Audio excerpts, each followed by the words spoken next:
Entonces, ya teniendo las coordenadas totales, procedemos a graficar el polígono real. Sencillamente ploteamos esas coordenadas en un plano cartesiano y ya podemos obtener el polígono real, que sería el que vemos acá en azul.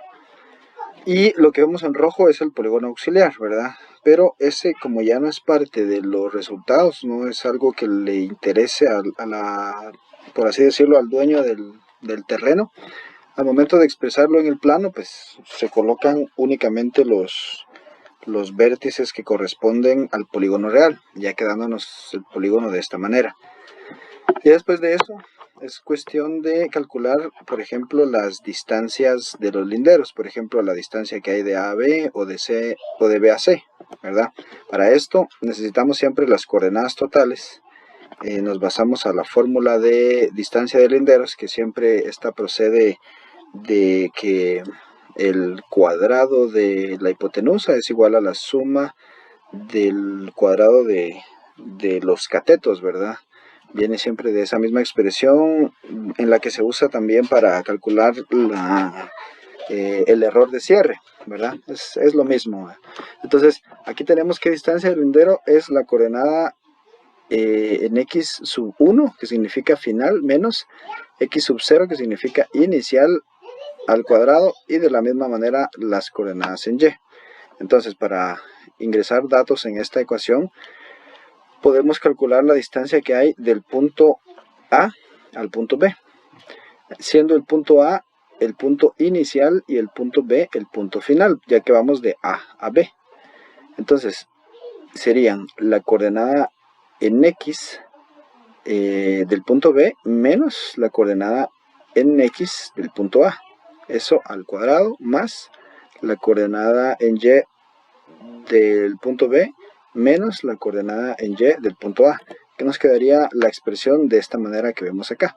Esto ya es ingresando los datos de las coordenadas para calcular la distancia que hay del punto A al punto B.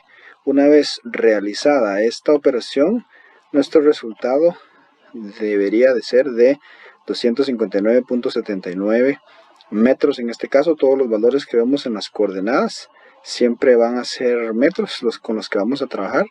Entonces esa sería la distancia del punto A al punto B. Luego tendríamos que tomar las coordenadas del punto B y del punto C para calcular la distancia del punto B al punto C. De la misma manera como lo hicimos en este caso, ¿verdad? Tendríamos que sustituir ya en ese segundo ejemplo el punto C sería el punto final, pasaría a ser el punto final, y el punto B pasaría a ser el punto inicial, ¿verdad? Porque vamos del punto B al punto C. Entonces, de esa misma manera vamos calculando las demás distancias horizontales. Luego, para calcular los azimuts, partimos del cálculo de rumbo, ¿verdad? Como ya también lo habíamos expresado, para calcular el rumbo tenemos esta ecuación que está acá, que sería rumbo es igual a tangente inversa menos la coordenada final en X menos la coordenada inicial en X, dividido la coordenada final en Y menos la coordenada inicial en Y.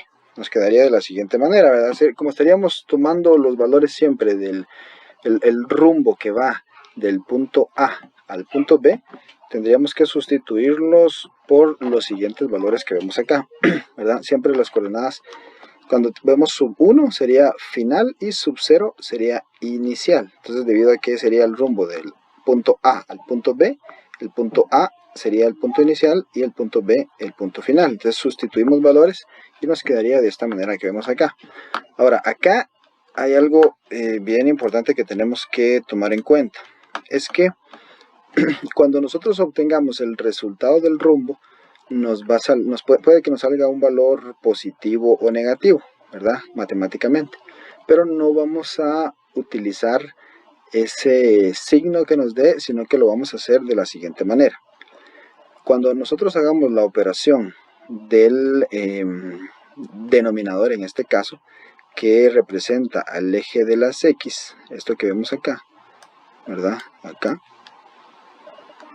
Esta operación, como ustedes pueden ver a simple vista, 44 menos 40, nos va a quedar un valor positivo. Entonces, como es un valor positivo y como está en el eje de las X, entonces este rumbo va a ser este. Si al hacer esta operación, solo esta que está aquí remarcada, nosotros nos diéramos cuenta que nos va a quedar un valor negativo, pues sería entonces un rumbo que va hacia el oeste. Pero en este caso, por ser positivo, el resultado va a ir hacia el este. De la misma forma, en el denominador, vemos acá que nos va a quedar un resultado negativo. A simple vista se puede observar que si sumamos estos dos valores, nuestro resultado va a ser negativo. Eso significa que el rumbo va a tener la orientación sur. Entonces, estos resultados que vemos acá son los que nos van a servir para definir el rumbo. Entonces, hacemos la operación matemática como tal, ¿verdad? Como lo vemos acá, y nuestro resultado nos va a quedar un resultado matemático con algún signo. Ahora, ese resultado que nos quede, sencillamente le podríamos aplicar valor absoluto y al quitarle el signo, sea positivo, sea negativo, no importa si nos queda positivo o negativo, nosotros vamos a usar el valor absoluto, pero le vamos a agregar el rumbo sureste, ¿verdad? De la manera que ya lo explicamos, le vamos a agregar el rumbo sureste y en este caso nuestro resultado es de 0 grados 47 minutos 56 segundos. Recordemos que la calculadora nos los puede expresar en decimales, pero nosotros lo podemos expresar, ¿verdad?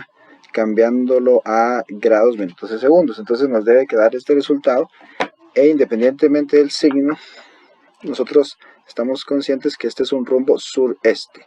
Ahora, debido a que es un rumbo sureste, cuando nosotros lo traslademos a azimut, la operación sería 180 grados más, esto para pasar a azimut, 180 grados,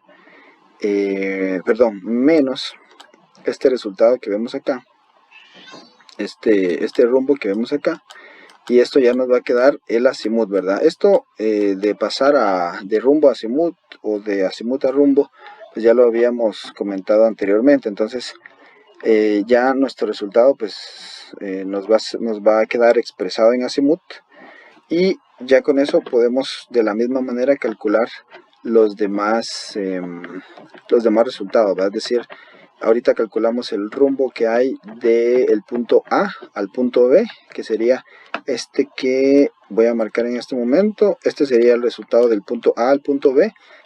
Y para calcular los demás rumbos del punto nos haría falta el rumbo que hay de B a C, el de C a D y de D a A, ¿verdad? Pues tendríamos que ir sustituyendo los valores y de esa manera pues vamos a obtener los resultados.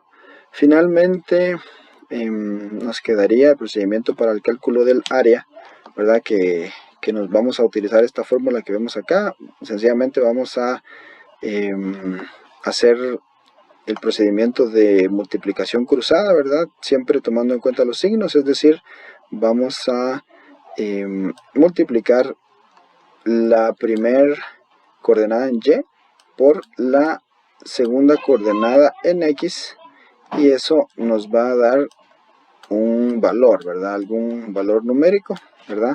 Siempre tomando en cuenta los signos. De la misma forma, la segunda coordenada en Y la vamos a multiplicar por la tercera coordenada en X, eso nos va a dar un valor. Luego la tercera coordenada en Y por la cuarta coordenada en X nos va a dar otro valor. Voy a hacer de cuenta acá que aquí están los valores. Y finalmente la cuarta coordenada en Y por la primera coordenada en X. Una vez teniendo todos esos valores, los sumamos. Y eso sería la sumatoria de Y por X. Luego hacemos la operación contraria, ¿verdad? De X por Y, de la misma manera, la primera coordenada en X por la segunda coordenada en Y, y ahí vamos a ir obteniendo los valores correspondientes. Luego de obtener los valores correspondientes que se van a obtener, vamos a sumar esos resultados, que nos quedaría sumatoria de X por Y. Y ya teniendo esos resultados, pues utilizamos esta formulita y ya vamos a obtener nuestros resultados totales, ¿verdad? Entonces acá podemos ver los resultados de este último ejercicio, ya en el caso que nos interesa realmente practicar. Y pues con eso estaríamos concluyendo los contenidos, ¿verdad? Los contenidos teóricos para este caso. Pues eso sería, ¿verdad? Entonces lo que podemos hacer ahorita pues es ir haciendo los ejercicios. Este ejercicio que vemos acá, ¿verdad? No va a quedar claro hasta que nosotros lo hagamos. Practíquenlo. Pueden ustedes obviamente ponerle pausa ahí al video, ir calculando, y cualquier observación pues me la hacen saber. Entonces con esto concluiríamos esta parte del contenido y quedamos pendiente para próximos videos.